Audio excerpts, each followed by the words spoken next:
ಬೆಳಗಾವಿ ಜಿಲ್ಲೆಯ ಚಿಕ್ಕೋಡಿ ತಾಲೂಕಿನ ಗುರ್ಲಾಪುರ ಕ್ರಾಸ್ನಲ್ಲಿ ಕಬ್ಬು ಬೆಳೆಗಾರರು ಇಂದಿಗೆ 7 ದಿನಗಳ ಸತತ ಪ್ರತಿಭಟನೆಯನ್ನು ಮಾಡ್ತಾ ಇದ್ದಾರೆ. ಇವತ್ತೇನೋ ಈ ಒಂದು ಪ್ರತಿಭಟನೆ ತಾರ್ಕಿಕ ಅಂತ್ಯಕ್ಕೆ ಹೋಗುತ್ತೆ ಅನ್ನೋ ಆಶಾಭಾವನೆಗಳು ರೈತರಲ್ಲಿ ಕೂಡ ಇತ್ತು.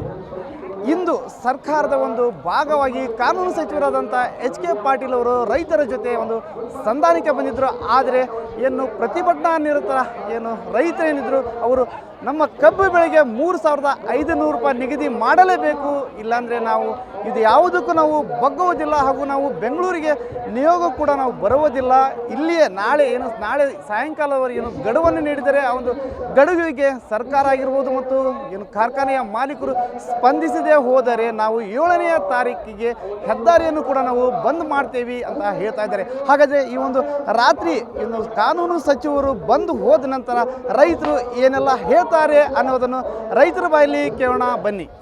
ಮಾನ್ಯ ಕಾನೂನು ಸಚಿವರಾಗಿರ್ತಕ್ಕಂಥ ಎಚ್.ಕೆ. ಪಾಟೀಲ್ ರವರು ವೇದಿಕೆಗೆ ಬಂದರು.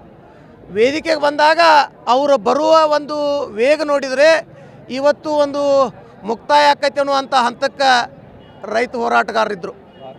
ಆದರೆ ಯಾವುದೇ ಕಾರಣಕ್ಕೂ ಮಾನ್ಯ ಸಚಿವರು ದರ ಘೋಷಣೆಯಲ್ಲಿ ಯಾವುದೇ ವ್ಯತ್ಯಾಸವನ್ನು ಹೇಳಲಾರ್ದೆ ರೈತರೇನು 3500 ಕೇಳ್ತಿದ್ರು, ಅವ್ರ ಕಾರ್ಖಾನೆಯವರು 32ಕ್ಕೆ ಬಂದು ನಿಂತಿದ್ರು. ಅದು ಏನೋ ಪರಿಹಾರ ಆಕೈತೆ ಅನ್ನುವಂಥ ಆಶಾಭಾವನೆ ಒಳಗೆ ರೈತ ಪ್ರಮುಖರು ಮತ್ತು ಕಬ್ಬು ಬೆಳೆಗಾರರಿದ್ದರು.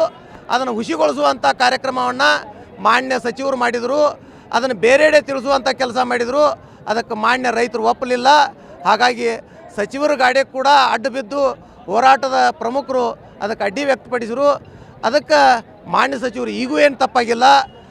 7ನೇ ತಾರೀಕಿಗೆ ಏನು ರಾಷ್ಟ್ರೀಯ ಹೆದ್ದಾರಿಗೆ ಬಂದ್ ಮಾಡುವಂಥ ಪ್ರತಿಭಟನೆಗೆ ರೈತರು ಹಮ್ಮಿಕೊಂಡಾರು. ಇಡೀ 31 ಜಿಲ್ಲೆಗಳ ರೈತರು 50 ಲಕ್ಷ ಒಳಗೆ ಕೂಡಿ ರಾಷ್ಟ್ರೀಯ ಹೆದ್ದಾರಿಯನ್ನು ಬಂದ್ ಮಾಡಿ ರಾಜ್ಯ ಸರ್ಕಾರಕ್ಕೆ ಮತ್ತು ಕೇಂದ್ರ ಸರ್ಕಾರಕ್ಕೆ ಹಾಗೂ ಕಾರ್ಖಾನೆ ಮಾಲೀಕರಿಗೆ ಎಚ್ಚರಿಕೆ ಕೊಡುವಂಥ ಕೆಲಸ ಏನು ಮಾಡಕತ್ತಾರು. ಹಾಗಾಗಿ ಅವರೆಲ್ಲನೂ ಇದನ್ನು ಪರಿಗಣಿಸಿ ನಾಳೆ ಯಾವುದೇ ರೀತಿ ಒಳಗೆ ಬಿಲ್ ಘೋಷಣೆ ಮಾಡಿ ರೈತರಿಗೆ ಒಳ್ಳೆಯ ಸಿಹಿ ಸುದ್ದಿ ಕೊಡಬೇಕು. ಈ ಏನು ಅನಾಹುತಿಗಳಿಗೆ ಎಡೆ ಮಾಡಬಾರ್ದು ಅನ್ನುವಂಥದ್ದನ್ನು ಮಾಧ್ಯಮದ ಮುಖಾಂತರ ಸ್ಪಷ್ಟಪಡಿಸ್ತಾ ಇದ್ದೇನೆ. ಏನಿಲ್ಲ, ಏನೂ ಆಗಿಲ್ಲ. ಅವ್ರು ಲೇಟ್ ಮಾಡಿ ಬಂದರು. 7ನೇ ತಾರೀಕು ರಾಷ್ಟ್ರೀಯ ಹೆದ್ದಾರಿಗೆ ಬರೋಕೆ 50 ಲಕ್ಷ ಮಂದಿ ರೆಡಿ ಆಗ್ಯಾರು.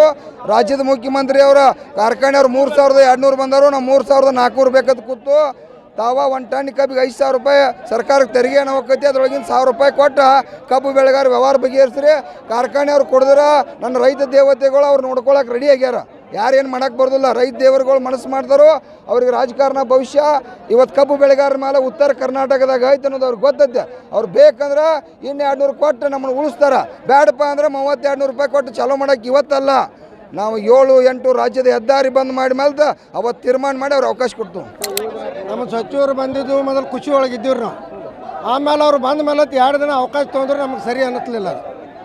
ನಮ್ಗೆ ಅವ್ರು ಏನೋ ಆಗಲಿ ಇವ್ರು 200 ಒಪ್ಕೊಂಡಿರ ನಮ್ಮ ಅಧ್ಯಕ್ಷರ.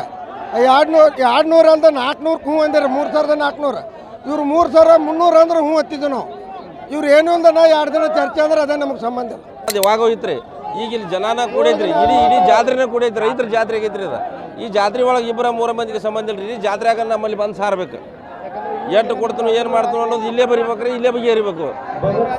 ಇದನ್ನು ದಾಟ್ತಂದ್ರೆ ನಾಳೆ 7ನೇ ತಾರೀಕು ರಾಷ್ಟ್ರೀಯ ಹೆದ್ದಾರಿ ಬಂದ್ ಮಾಡಕ್ಕೆ ಎಲ್ಲ ರೈತರು ತಯಾರಾಗ್ಯಾರಿ. ಅಲ್ಲೇ ಹೋಗ್ತೀವಿ ನಾವು. ರೈತರ ಗಾಡಿ ತಡೆ ಸಚಿವರ ಗಾಡಿ ತಡೆ ಮಾಡಕ್ಕೆ ಹೋದ್ರೆ ಪೊಲೀಸರು ನಮ್ಗೆ ಅಂಗಿ ಹರದ ಬಡ್ದ ಸಚಿವರಿಗೆ ಹೋಗಕ್ಕೆ ಅನುಕೂಲ ಮಾಡಿಕೊಟ್ಟದ. ಪ್ರತಿಭಟನೆ ಮಾಡತ್ತೀವಿ. ರೈತರ ಪ್ರತಿಭಟನೆ ಮಾಡಿ ಸಚಿವರ ರೈತರ ಘೋಷಣೆ ಮಾಡ್ತಾ ತಿಳ್ಕೊಂಡಿದ್ದೀವಿ. ಮಾಡಲಿಲ್ಲ ಅವ್ರು. ಅದಕ್ಕೆ ನಾವು ಪ್ರತಿಭಟನೆ ಮಾಡತ್ತಿದ್ದೆವು.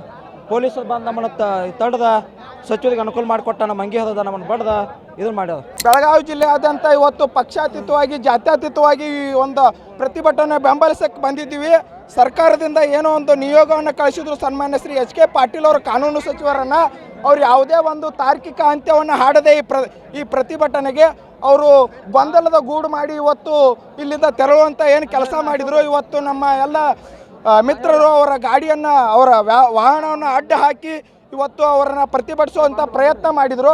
ಆದ ಕಾರಣ ಪೊಲೀಸರು ಅವರ ಮೇಲೆ ದೌರ್ಜನ್ಯವನ್ನು ತೋರಿಸಿ ಇವರ ಶರ್ಟನ್ನು ಹರಿಯುವ ಮುಖಾಂತರ ರೈತರ ಮೇಲೆ ಇವತ್ತು ದೌರ್ಜನ್ಯವನ್ನು ಎಸಗಿದ್ದಾರೆ.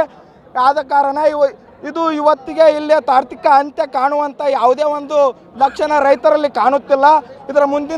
ಇದರಿಂದ ಇನ್ನೂ ತೀವ್ರ ಪ್ರಮಾಣದ ರೈತ ಹೋರಾಟ ಇನ್ನೂ ತೀವ್ರ ಪ್ರಮಾಣಗೊಳ್ಳುತ್ತದೆ ಎಂದು ನಾವು ನಿಮ್ಮ ನ್ಯೂಸ್ ಮುಖಾಂತರ ನಾವು ಹೇಳಿ ಇವತ್ತು ಕಾನೂನು ಸಚಿವರು ಬಂದಿರು ಅವ್ರು ಬಂದು ನಮಗೆ ಏನೋ ಇವತ್ತು 3,00,000 ರೂಪಾಯಿ ನಮಗೆ ಘೋಷಣೆ ಮಾಡಿ ಹೋಗ್ತಾರೆ ಅನ್ನೋದು ನಮಗೆ ಇದಿತ್ತು ಇವತ್ತು.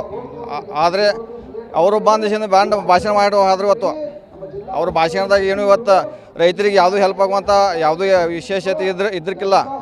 ಅವರು ಬಂದು ನಾಳೆ 20 ಜನ ನೀವು ಬರ್ರಿ ವಿಧಾನಸೌಧದಾಗ ಮಾತಾಡೋಣ ಅಂತ ಹೇಳಿದರು. ಆದರೆ ರೈತರ ಮುಖಂಡರ ಮುಂದೆ ಇವತ್ತು ಬಂದು ನಮಗೆ ಯಾವುದೋ ಇದನ್ನು ಹೇಳುವಂಥದ್ದು ಅವ್ರ ತಾಕತ್ತು ಇನ್ನೂ ಆಗಿಲ್ಲ. ಇನ್ನೂ ನಾವು ಉಗ್ರವಾದ ಹೋರಾಟ ಮಾಡ್ತೀವಿ. 7ನೇ ತಾರೀಕು ನಮ್ಮ ಮುಖಂಡರು ಎಲ್ಲರೂ ಕೂಡಿ ರಾಜ್ಯ ಹೆದ್ದಾರಿ ಬಂದ್ ಮಾಡ್ತೀವಿ ಅಂತ ಇಷ್ಟು ಹೇಳ್ತೀನಿ ನಾನು. ನಾವು ಯಾರನ್ನೂ ಭೇಟಿ ಆಗಂಗಿಲ್ಲ ಮೇಡಮ್. ಯಾರೇ ಬಂದರೂ ನಮ್ಮ ವೇದಿಕೆಗೆ ಬಂದು ಭೇಟಿ ಆಗಬೇಕು. ನಾವು ಯಾರ ಹತ್ರ ಹೋಗಂಗಿಲ್ಲ, ಯಾವ ಆಫೀಸ್ಗೆ ಹೋಗಂಗಿಲ್ಲ, ಸಿದ್ದರಾಮಯ್ಯ ಸಾಹೇಬ್ರ ಹತ್ರ ಹೋಗಂಗಿಲ್ಲ, ಸಚಿವರ ಹತ್ರ ಹೋಗಂಗಿಲ್ಲ. ಇದೇ ನಮಗೆ ವಿಧಾನಸೌಧ ಎಲ್ಲ ರಾಜಕಾರಣಿಗಳು ಅಧಿಕಾರಿ ಇಲ್ಲೇ ಬಂದು ಭೇಟಿ ಆಗಬೇಕು, ಇಲ್ಲೇ ಬಗೆಯಿರಬೇಕು. ಇವ್ರಿಗೆ ವಿನಂತಿ ಮಾಡ್ಕೊಂಡಿವಿ. ಜಿಲ್ಲಾಧಿಕಾರಿಗಳ ನೇತೃತ್ವದೊಳಗೆ ಫ್ಯಾಕ್ಟ್ರಿ ಮಾಲೀಕರು MDಗಳು ಎಲ್ಲರೂ ಕರೆದು ಮೀಟಿಂಗ್ ಮಾಡ್ರಿ. ನಮ್ಮ ರೇಟ್ ಘೋಷಣೆ ಆದ್ರೆ ಹೋರಾಟ ಹಿಂದೆ ತಕ್ಕೋತೀವಿ, ಇಲ್ಲಾಂದ್ರೆ ಹೋರಾಟ ನಿರಂತರ ನಾವು ಘೋಷಣೆ ಮಾಡಿ. ನಾಳೆ ಕಬ್ಬು ಬೆಳೆಗಾರರ ಜೊತೆ ಮಾತುಕತೆ ನಾಳಿದ್ದು ಅಂದ್ರೆ 7ನೇ ತಾರೀಕು ತಾವೇನು ಹೆದ್ದಾರಿ ಬಂದ್ ಮಾಡ್ತೀವಂದ್ರಿ ಅವತ್ತು ಕಾರ್ಖಾನೆಗಳ ಮಾಲೀಕರ ಜೊತೆ ಮಾತುಕತೆ. ಅದಾದ ಮೇಲೆ DC SP ಅಭಿಪ್ರಾಯ ಅಂದ್ರೆ ಬರೋಬ್ಬರಿ 4-5 ದಿನ ಕಳೆಯವ್ರಿ. ಸಮಯ ಖರೀದಿ ಮಾಡುವಂತಹ ಒಂದು ಇದಕ್ಕೆ ಬಂದಿದ್ದಾರೆ HK ಪಾಟೀಲ್. ಭಾಳ ಒಳ್ಳೆ ವಿಚಾರ. ಅವರು ಕೂಡ NH4 ಮ್ಯಾಗ ಏನು ನಾವು ನ್ಯಾಷನಲ್ ಹೈವೇ ಮ್ಯಾಗ ಸ್ಟ್ರೈಕ್ ಮಾಡ್ತೀವಿ, ಅಲ್ಲೇ ಬಂದಲ್ಲೇ ಹೈವೇ ಮ್ಯಾಗ ನಮ್ಮ ನಿರ್ಧಾರ ತಿಳಿಸಿ ಹೋರಾಟ ಹಿಂದೆ ತಗೊಳ್ತೀವಿ. ಅದ್ರ ಹೋರಾಟ ನಿರಂತರತದ. ಆದ್ರೆ ನಾಳೆ ಎಷ್ಟು ಗಂಟೆ ಒಳಗಡೆ ಅವರು ತಮ್ಮ ಒಂದು ನಿರ್ಧಾರ ಹೇಳ್ಬೇಕ್ರಿ? ಸಾಯಂಕಾಲ 7 ಅಥವಾ 8 ಗಂಟೆ ಒಳಗಡೆ ಹೇಳಬೇಕು. ಹೇಳದಿದ್ರೆ ನಮ್ಮ ಹೋರಾಟ ನಿರಂತರ ಇರ್ತದ. ಏನ್ ನಿರ್ಧಾರ ಹೇಳ್ಬೇಕ್ರಿ ನೀವು? ನಾವು 3,500 ಕೇಳಿವಿ, ಅವ್ರು 3,200 ಬಂದಾರ. ಒಂದ್ ಸ್ವಲ್ಪ ಹಿಡಿದಂದ್ರೆ ಒಂದ್ ಸ್ವಲ್ಪ ಕಡಿಮೆ ಮಾಡಬೇಕು, ನಾವು ಹೆಚ್ಚಿಗೆ ಮಾಡ್ಕೊಂಡು ಇದಾಗಬೇಕು. ಬೇರೆ ಯಾವುದೇ ಮಾರ್ಗ ಇಲ್ಲ. 3 ಲಕ್ಷ ಜನ ಬಂದದ. ಹೈವೇ ಬಂದ್ ಮಾಡಿದ್ರೆ 10 ಲಕ್ಷ ಜನ ಬರ್ತದ. ಇಡೀ ರಾಜ್ಯವನ್ನ ಸಂಪೂರ್ಣವಾಗಿ ಬಂದ್ ಮಾಡ್ತಕ್ಕಂಥ ತಾಕತ್ ಗುರ್ಲಾಪುರದೊಳಗದ. ಉತ್ತರಿಗೆ ಹತ್ರ ಬಂದ್ ಮಾಡ್ತೀವಿ, ಬೈಲೊಂಗಲ್ ಮಾಡ್ತೀವಿ, ಧಾರವಾಡ ಮಾಡ್ತೀವಿ, ಹಾವೇರಿ ಮಾಡ್ತೀವಿ, ಶಿವಮೊಗ್ಗ ಮಾಡ್ತೀವಿ, ದಾವಣಗೆರೆ ಮಾಡ್ತೀವಿ. ರಾಜ್ಯದ ಎಲ್ಲ ಜಿಲ್ಲೆ ಆಲ್ಮೋಸ್ಟ್ ಎಲ್ಲ ಕಡೆ ನಾವು ಬಂದ್ ಮಾಡ್ತೀವಿ. ಅದ್ರ ಜೊತೆಗೆ ಮಹಾರಾಷ್ಟ್ರ ಕೂಡ ನಮ್ಗೆ ಸಹಕಾರ ಕೊಟ್ಟದ. ಮಹಾರಾಷ್ಟ್ರ ಸಂಪೂರ್ಣ ಬಂದ್ ಮಾಡ್ತೀನಿ. ಎದಕ್ಕೆ ಬಂದಿದ್ರಿ ಅವರು? ಪಾಟೀಲ್ ಹಾಗ ಸುಮ್ಮನೆ ಭೇಟಿಯಾಗಿ ಹೋಗ್ಲಿಕ್ಕೆ ಸರ್ಕಾರ ಸಂದೇಶ ಕೊಡ್ಲಿಕ್ಕೆ ಬಂದಿಲ್ಲ. ಸತೀಶ್ ಜಾರಕಿಹೊಳಿ ಅವರು, ಲಕ್ಷ್ಮೀ ಹೆಬ್ಬಾಳ್ಕರ್ ಅವರು ರೈತರ ಪರವಾಗಿ ಸತ್ತಂಗ ಜೀವನ ಮಾಡಾಕತ್ತಾರ. ದಯವಿಟ್ಟು ಬಂದು ಘೋಷಣೆ ಮಾಡ್ರಿ, ಹೋರಾಟ ಹಿಂದೆ ತಗೊಳ್ತೀವಿ. CMಗೆ ಮನವಿ ಏನು ಮಾಡ್ಕೋತೀವಿ, 3,500 ಕೇಳಿವಲ್ಲ. ಸಚಿವರು HK ಪಾಟೀಲ್ ಸಾಹೇಬರು, DC ಅವ್ರನ್ನು ಮತ್ತು SP ಅವ್ರನ್ನ ಕರ್ಕೊಂಡು ಮೀಟಿಂಗ್ ಮಾಡಿರಿ, ಫ್ಯಾಕ್ಟ್ರಿ ಅವ್ರನ್ನ ಕರೀರಿ. ಅವ್ರು ಕೊಡೋಕ್ಕಾಗ್ಲಿಕ್ಕಂದ್ರೆ ನೀವು ಬೆಂಬಲ ಬೆಲೆ ಘೋಷಣೆ ಮಾಡಿ ನಮ್ಗೊಂದು ರೇಟ್ ಘೋಷಣೆ ಮಾಡಿದ್ರಿ ಅಂತಂದ್ರೆ ನಾವು ಹೋರಾಟ ಸಾಯಂಕಾಲ ಹಿಂದೆ ತಕ್ಕೋತೀವಿ. ಇಲ್ಲಾಂದ್ರೆ ನಾವು ಈಗಾಗಲೇ ಘೋಷಣೆ ಮಾಡಿಬಿಟ್ಟಿವಿ, ಕರ್ನಾಟಕ ಮಹಾರಾಷ್ಟ್ರ ಎರಡೂ ಬಂದ್ ಮಾಡ್ತೀವಿ ಅಂತೇಳಿ. ಅದು ನಿರಂತರ ಇದ್ದೇ ಇರ್ತದೆ.